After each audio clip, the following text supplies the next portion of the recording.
Hello, friend. You have found me curled up on the couch, drinking some tea. I just wanted to make sure you felt safe and at home before we begin to discuss your inevitable death and decay. Because it will happen.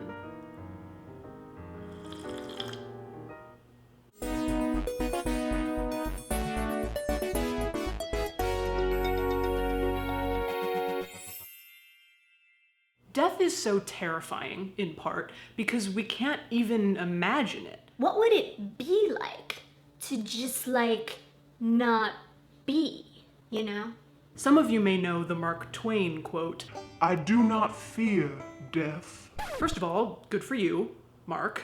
He continues, "I had been dead for billions and billions of years before I was born, and had not suffered the slightest inconvenience from it."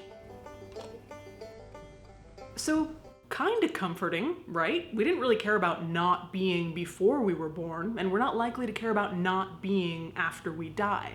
But that's a hard pill to swallow for us while we're still alive, because most of us are pretty into this whole being conscious thing we got going on. I want to give you my #1 tip for feeling a little better about your death. Cosmo's 5 tips to drive your man wild and dead.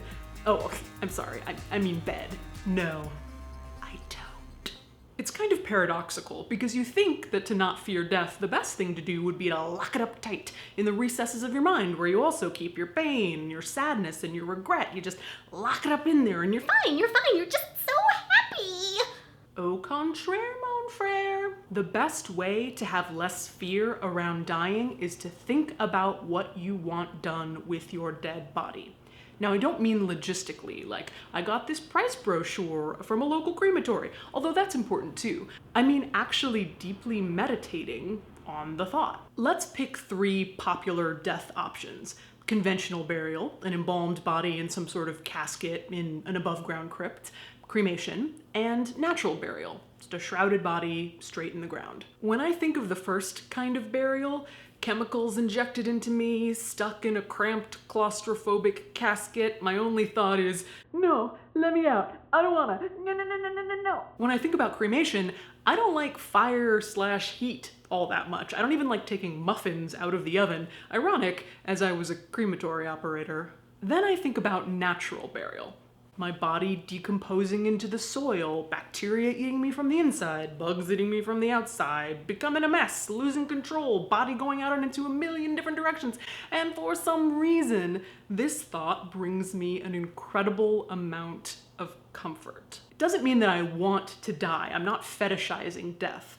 I also don't think that I'm gonna actually be present when any of this happens. I don't.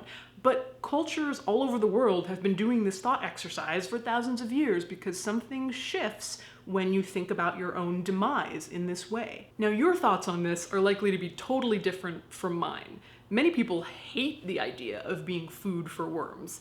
Maybe you think cremation is clean and quick and your body purified by fire. Maybe you like the idea of being buried in an above-ground crypt because that's where your dad was buried and where his dad was buried, and it's a stable, long-term place for your family to come visit. Your feelings on this are valid and real. You just have to discover what ticks the boxes for you. So go there with your post-mortem adventures. Don't be afraid to follow where they lead, and then, For heaven's sakes, tell someone what you decide. If you've really thought about this, I'd love to know what you've decided and how you came to that decision. Your stories actually really help me in my own advocacy. Subscribe to this channel. I put out new videos. I do. I put out new videos. Brought to you with support from People's Memorial Association and the Co-op Funeral Home, and donations from viewers like you.